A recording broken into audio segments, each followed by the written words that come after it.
Is music important to mental health? Music can lift us out of depression or move us to tears. It is a remedy, a tonic. Orange juice for the ears. Music is important to mental health in many ways. Music can be your interpreter when there are no words to express your emotions. Music can help lift you when there's no one else. It helps pass the time when you have to do something you don't like. It reminds you of the best moments in your life, as well as can soothe for the tough times in life.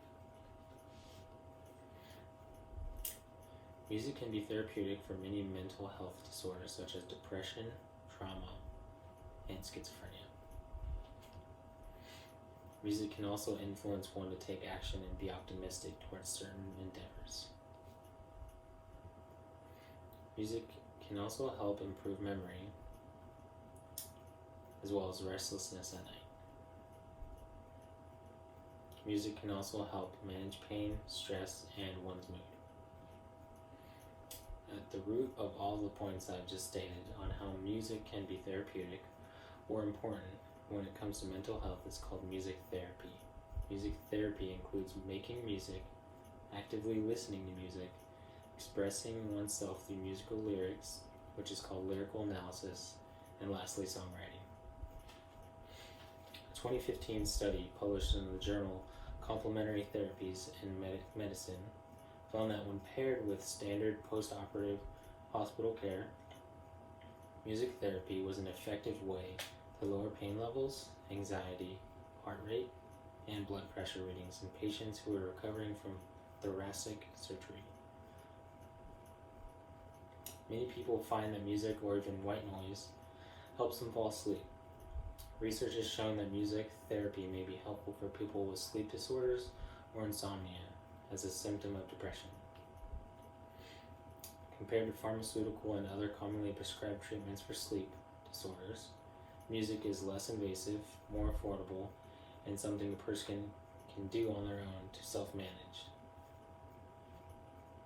Specific techniques like music-assisted relaxation therapy have been shown to benefit people with sleep difficulties by creating relaxing pre-sleep state of mind. It can also be used in a non-home setting. Studies have shown that music can be non-pharmacological treatment for insomnia in hospitalized patients. Lyrical analysis, as I said before, is one of the main components of music therapy.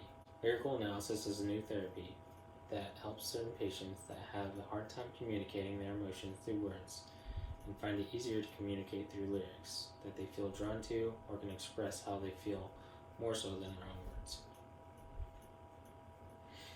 This is one of the reasons why many people have a certain song that they can listen to over and over again, that they connect to really well, or they just love. Lyrical analysis gives certain people with mental disorders an opportunity to express how they feel through a song.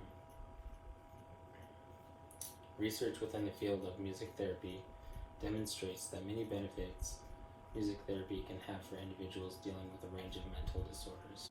Studies on music therapy with psychiatric patients have exhibited positive effects on satisfaction with life, knowledge of illness, knowledge of coping skills, treatment perceptions, response frequency and type, social support, working alliance, group attendance, and trust in a therapist.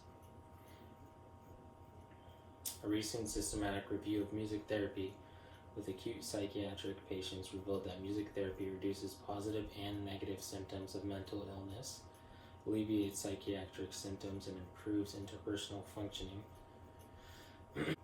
Additionally, a study by Grock, Block, and Castle in 2009 showed that music therapy sessions held within community settings significantly improved self-quality of life, satisfaction with overall health, social support, opportunities for leisure activities, and physical pain for individuals with severe and enduring mental illness. Active music listening is the next component of music therapy that I will be explaining.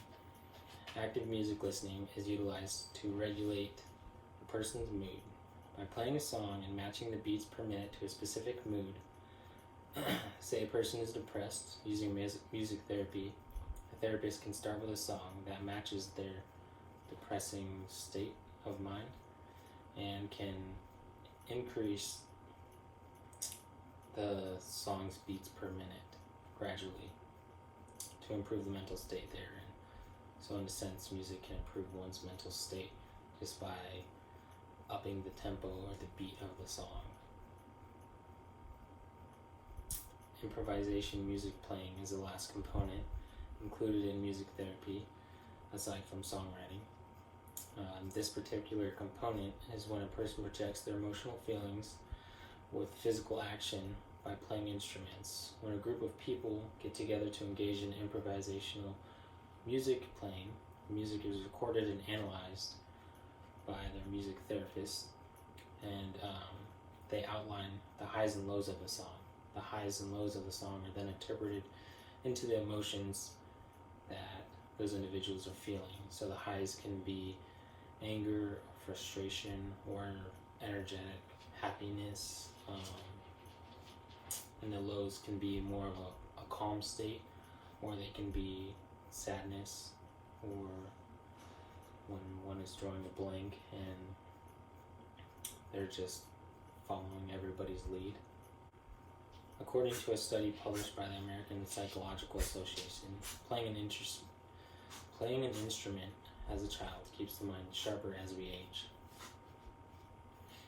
A study done at the University of Kansas Medical Center recruited 70 healthy adults ages 60 to 83 who were divided into groups based on their levels of musical experience. The musicians performed better on several cognitive tests than individuals who had never studied an instrument or learned how to read music. The brain functions measured by the tests tend to decline with age. Musical activity throughout life may serve as a challenging cognitive exercise, making your brain fitter and more capable of accommodating the challenges of aging, which was said by the lead researcher, Brenda Hanna-Platy. She said, since studying an instrument requires years of practice and learning, it may create alternate connections in the brain that could compensate for cognitive declines as we get older. Looking back now at the key components that make up music therapy, it is surprising to see just how much music can improve one's mental health. Active listening can help a patient with trauma issues speak without physically speaking. Improvisation music playing can help patients with interpersonal disabilities connect